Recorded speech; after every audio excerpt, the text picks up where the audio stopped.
speak as a black person, I speak as a black woman, I speak as an immigrant, I speak as a Nigerian, I speak as a teacher,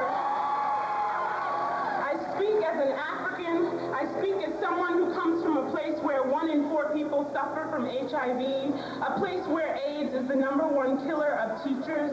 I come from a small village where children fetch water to carry home. I speak as my mother's daughter, always giving everything a good fight. I speak as my father's blossoming seed.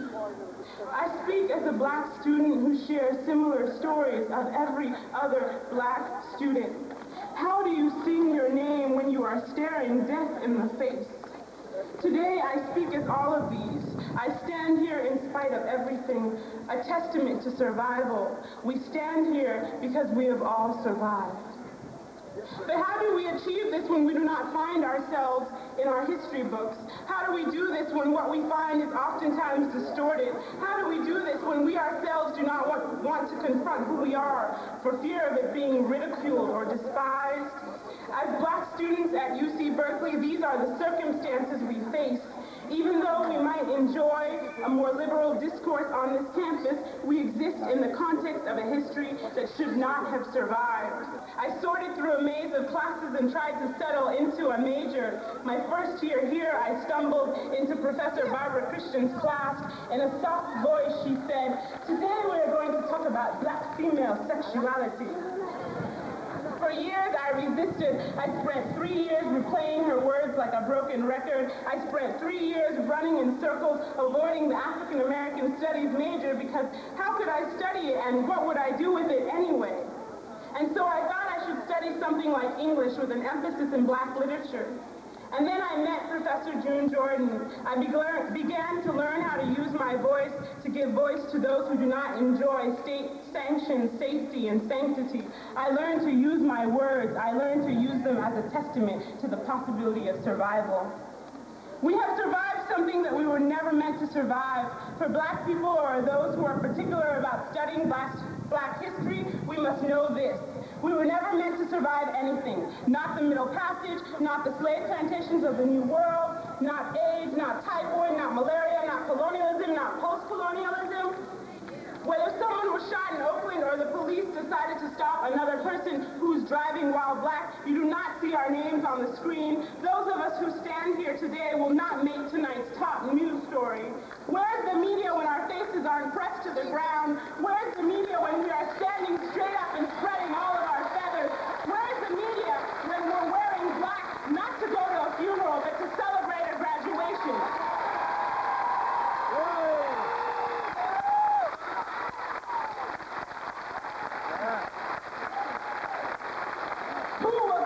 Each and every one of us a testament to something that was not supposed to happen. Me standing here is not a new story. It is the story of trying to be who you are when you were not supposed to survive. And yes, we may talk about what happened in our history books. We may talk about how the founding fathers did not intend for black people to learn how to read or write. We may discuss what it meant to count for only 3/5 of a human being. Today I ask you to look around. The Voting Rights Act has passed and our votes were thrown out in Florida. Even though over 90% of blacks voted for Gore, Bush is our elected president. In our schools, only 4.5% of us qualified for admission to a UC. In case you didn't hear me, I will repeat. That means that 95.5% of black students in California do not qualify to go to a UC campus.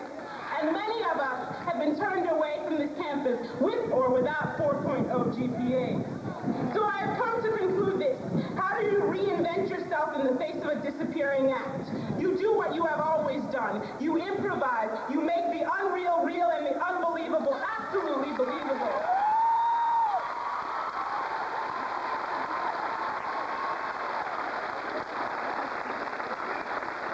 You keep going, you push on, you blossom, you bring rain, you thunder, you strike like lightning, and you survive. You survive because you have no other choice. When you are always made to disappear, you have to reinvent yourself. So I take from Stanford Professor Khalil Baroum, who says, what choice do I have but to be resilient? What choice do I have but to keep on believing in the good of all people? This semester I have seen a lot of demons. I have seen big ugly monsters stare me in the face and say, no way, you're gonna make it. In February, I buried my baby brother the day before his 18th birthday. But I still stand. I still flower. I still flower because I believe in possibility, the idea of possibility. I believe that things will change. And it does. I believe in myself and each and every one of us. I believe that whether we are talking about the slave trade or talking about me staring into my brother's coffin, I was never meant to survive, and I did, and we do, and we continue to, and every graduation celebrates the details of our lives, those stories that go untold, those stories that mean the difference between graduating or not graduating. How do you feel when you do what you were never meant to do? I don't know about you, but I feel like I can survive anything after this. And to my graduating class, what must I say? To my parents, what must I say? To my beloved community, what must I say? What words of wisdom do I have for you to take with you? We must understand that survival means retaining who you are. When we are bombarded with mainstream culture that said it just might not be in style to be black or look kind of black, but it is in style to wear an orange jumpsuit and be 1 in 3 men in prison. In surviving, we cannot forget who we are, each and every one of us. It is remembering that we understand that we cannot afford to assimilate or dilute our honest minds and bodies. We cannot afford this because, as professor, poet, and warrior June Jordan says, suicide is absolute. And if you think you will survive by hiding who you really are, you are sadly misled. There is no such thing as partial or intermittent suicide. You can only survive if you, who you really are, do survive. I know that among the graduates we are different, we have different religions, and we have different future desires, but we must continue to insist on the dignity of every human being, each and every one.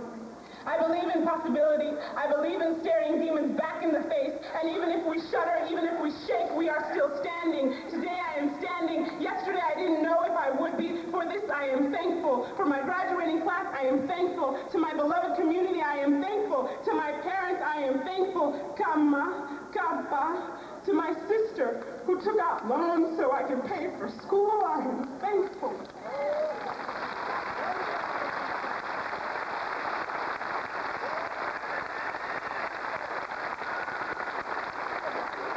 To June Jordan, whose love and faith continues to grow, I am thankful you gave me a voice and let me do the talking. And to my brother Emmanuel, who passed away, I hold your spirit close, and I am thankful. How do you reinvent yourself in the face of a disappearing act? You improvise, and sometimes that's the only way.